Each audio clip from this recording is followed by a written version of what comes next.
Our first stop, the Ruby Tuesday on East 96th Street. In front of a health inspector, the sous chef grabbed a slice of cheese after handling a raw hamburger patty. He reached around and made a cheeseburger and pulled the cheese out of the drawer with the same glove. That's one of 7 critical violations recorded during its latest inspection that could lead to much more than a stomachache. The restaurant that was also fined has since made an investment in double gloves To grab your cheese, your other product. Still, a quick peek revealed it has received similar report cards since last March from the health department. From improper hand washing to no hair protection, contaminated food that needed to be dumped, and dirty glasses. They got that new lipstick that you got to scrub it off now. Our second stop, Flapjacks on Madison Avenue. I can't let you go back there. Okay, would they, if we wait on them, would they take us back there? I'm not sure. The staff and owner, who never did call us back, not interested in proving there were no potentially hazardous foods in the kitchen that day.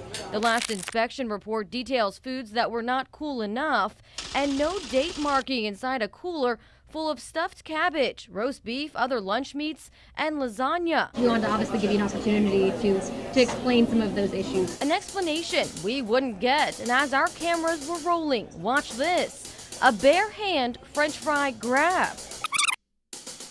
Moving on, the Hibachi Grill and Supreme Buffet on Shelby Street received a whopping 15 critical violations at the end of last month. If it's being held at the wrong temperature, it can definitely make you sick. When they come here, it's now operating well. Right now, we already replacing the new ones. So we put those new heaters to the test. Bring on the thermometer. I know it has to be 135 or higher, so that's right. A plus, after all of these violations, a soiled meat grinder, a dirty sink used by the cooks, imitation crab meat set aside to thaw at room temperature, and no sneeze guard. So before you had food here, but there wasn't this same guard here over the food. There were also mouse droppings in this area off the kitchen that the manager claims have been taken care of. But what about that required 4-hour discard time for the sushi?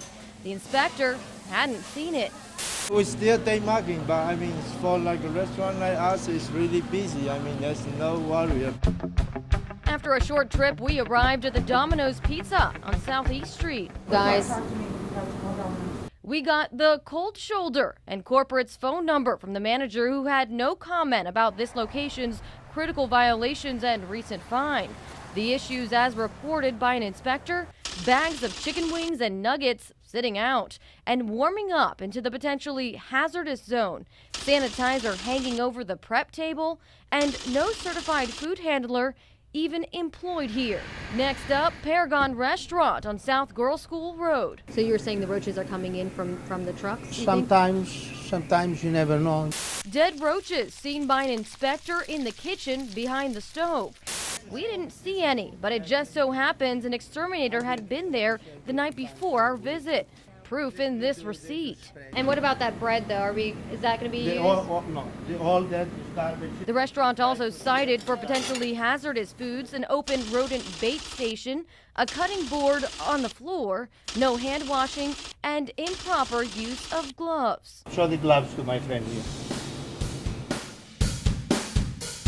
Los Rancheros on Georgetown Road would also make the cut. Raw chicken, beef, cooked ground beef, and so on, inside a cooler that wasn't functioning properly. The Mexican restaurant that has not been violation-free since December of 2012 had to pay a $300 fine. A health inspector listed 17 critical violations.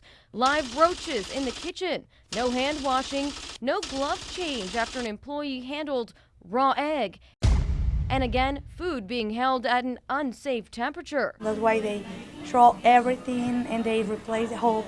We was closed for 3 days. This employee also telling us her manager was on a 2-hour break, so she'd call. But my phone didn't ring, so I could ask for perhaps a closer look at the bar, where a can of Raid was reportedly sitting on the ledge of the ice bin. You can have them call me. That works. Uh-huh.